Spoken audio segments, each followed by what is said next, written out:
Hi, I'm Grant Breeze, and this place is Mossy Antler, where we find meaning in our games. And today, we'll be doing that in a somewhat modified Delian tune in Draw Steel RPG with all of these lovely folks, in case you don't already know them, and their links will be below. We have Trekiros playing Claw the Fury, Thomas Fitch playing Visevion the Tactician, and Daði of Mystic Arts playing Richard Wainwright the Troubadour. If you see me glancing over here, it's because that's where all my GM crap is. And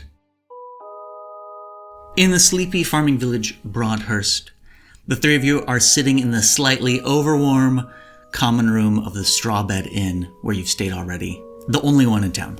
Across from you, a 20-something scowling human in gleaming plate mail chats with another human wearing robes who looks to be in her late 50s.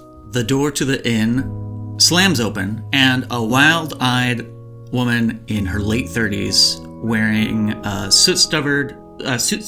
soot-stained apron with a large gash in her side that she's holding rushes in, and she falls to her knees before the armored and robed humans, and she says, "Please, there's no one else who could help. I know the Gilded Hand could save her." The robed woman coldly says, "We told you, we don't work for free."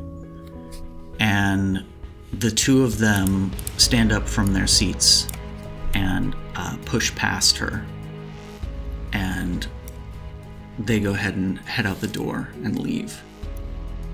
The bleeding, panicked mother turns towards you, desperation in her face. The inn has become silent in watching this scene. "I have nowhere else to turn. Will you please help me get my Violet back?"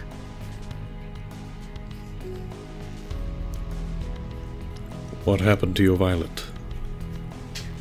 "She was taken on the road by goblins. I can give you my skills. I have no money." Goblins. Goblins. We were... I'll glance over to the pair with me and just completely cutting her out of this for a second as I kind of... That would make a good tale. Lean on in. Also, she's bleeding. Have you looked at her? Are you alright? What the... I just walk up to her, like, a good 10 feet, towering over her, like, "Are you alright?" Trying to not to break her. Pushing around you, somebody from the bar who's wearing an apron with a different kind of stains goes over and says, let me help you, Ashley," and like tears a piece of her apron off and wraps it around and like ties it over her gash, and sort of pats her on the back and comforts her and says, "Don't listen to them. It seems like you folks will be willing to help Ashley." I think so. How about you, Vivi? Yeah, why not? What'd you say, Trek? I just asked the person right next to me, who I am now calling Vivi, because, how... Have you looked at how you spelled your name? It has to be wrong. It is Visevion. Yeah, Vivi. Inspired by the name Visevalon. With your heroic acceptance of her request, she looks a little bit steeled, if you will, and she like adjusts the wrap, and she's like, "It's fine. It stopped bleeding. I can take you if you go with me. It's a little ways out of town." If you put us in the right direction, I reckon we could find it quite quick. She leads you out through the town square, with every step more confidence and determination, because before she was looking nowhere, but it looks like she actually is going to get some help. And you head west sort of north first and then west, heading out of town. And she says to you, Violet and I were out looking for merchants bringing iron to Broadhurst. I'm a blacksmith by trade. The delivery was late, and we thought they might have gotten lost. It happens.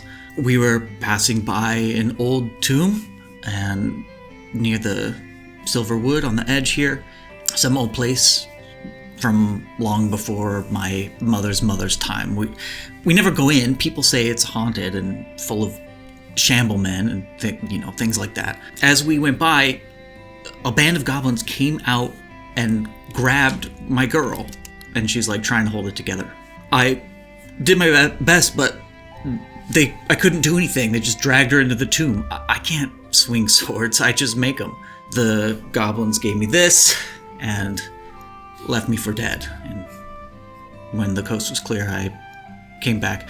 Those folks who turned me down, they're part of the Gilded Hand. They're mercenaries, came here from across Dalroth after stopping some cult, but no one can afford their help. So I don't know why they're here. We're a pretty small village, and this is your sort of opportunities. You're going on the road here. You're walking out of town to ask her anything. She looks to not be in any serious risk of becoming more hurt or anything. And it's an opportunity to establish, because we didn't do this off stream, your background. Why you guys all came together? What questions do you have for Ashley here? Well, I think first things first. I point at Richard and I say, write that down, all of that, especially that part about those lazy bastards who wouldn't do nothing. Gilded hand. Piss-stained hand. I'll have to find something that rhymes with hand. Twiddling down. Their armor bland. Their ilk should be banned. I'll workshop it. There's something there, I'm sure.